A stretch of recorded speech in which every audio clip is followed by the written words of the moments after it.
Some plants take longer to grow than others, but 30,000 years? Don't worry, we'll explain coming up on CNN Student News. Hi everyone, I'm Natisha Lance in for Carla Zeus today. Dozens of people are reportedly killed every day by violence in Syria, and yesterday that included 2 journalists. They lost their lives trying to raise awareness about the crisis over there. French President Nicolas Sarkozy paid tribute to them, saying, "If reporters were not over there, we would not know what is going on." Now, these 2 were killed in the city of Homs by artillery fire. One of the journalists was Remy Oclique, a prize-winning photographer, and the other Marie Colvin. Now, she was interviewed on Anderson Cooper's CNN program the night before she died. She compared the violence in Syria to some of the other conflicts she'd reported on. This is the worst, Anderson, for many reasons. The last one, I think it's the last time we talked when I was in Misrata. It's partly personal safety, I guess. There's nowhere to run. There's a lot of snipers on the high buildings surrounding the Bab el-Amr neighborhood. You can sort of figure out where a sniper is, but you can't figure out where a shell is going to land. And just the terror of the people and the helplessness. In Afghanistan, violent demonstrations have left at least 5 people dead. These protesters are angry about coalition troops burning Qurans, or Islam's holy book. Military officials say the Qurans were burned by mistake and not because of any decision about Islam. Brian Todd has more on the protest and explains how experts say Qurans should be handled. Fires, angry chants, fist-waving. A response to what military officials say was the inadvertent burning of Qurans at Bagram airfield in Afghanistan. One official says some of the material was removed from a detainee center at the American base because of inscriptions indicating, the official says, that the documents may have been used to facilitate extremist messages. U.S. military officials apologize for what they call an error, but experts say even an accidental mishandling of the Quran is dangerous. We don't want this to happen, this sequence of events, because this is going to start affecting our own troop withdrawal over the next couple of months. Akbar Ahmed is chair of Islamic Studies at American University. He says an understanding of these protests and other violence associated with reports of the Quran being desecrated has to involve an understanding of how the book is viewed in the Muslim world. Akbar Ahmed says the Quran is so revered that the only time Muslims really pick it up is around the time of prayer, and before that, hands should be washed from hands to elbow, face 3 times, and the feet.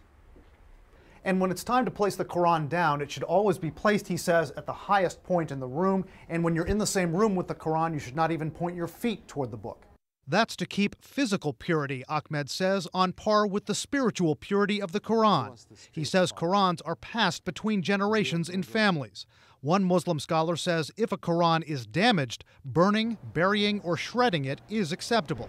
Otherwise, you're never supposed to dispose of them in any way.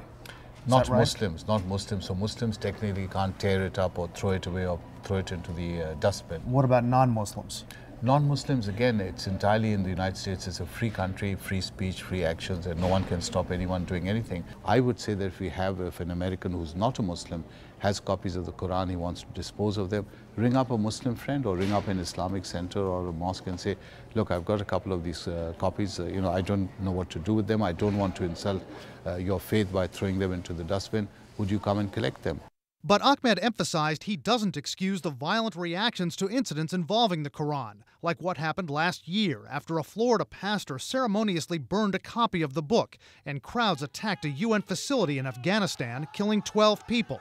Ahmed says Muslim scholars have to talk to their followers about appropriate responses that don't involve violence.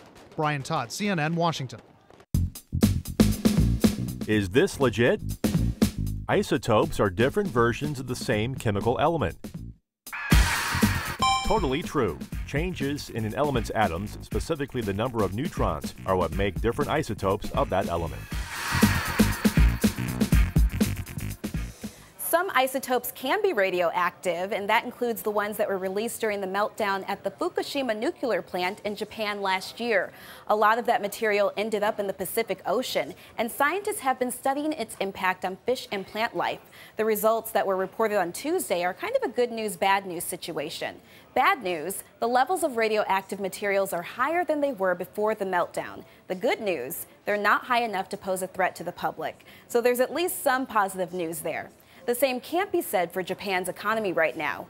Kyung-la reports on how bad things are for the island nation. The economic news out of Japan is not just bad, it is historic. The government of Japan saying for the month of January, this country logged a record trade deficit of 18.6 billion US dollars. That is the highest since this country started keeping track in 1979. It is higher than in the aftermath of the 2008 financial crisis.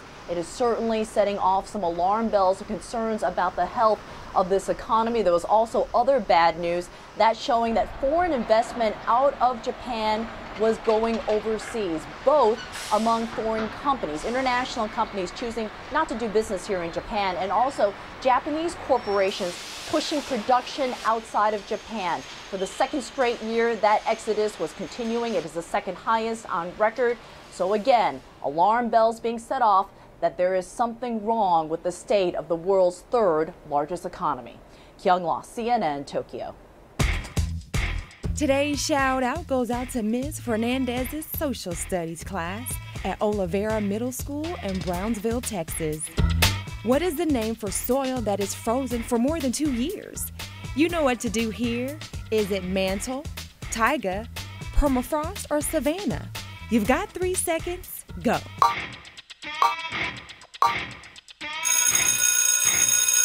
Permafrost is the name for ground that's been constantly frozen for at least 2 years.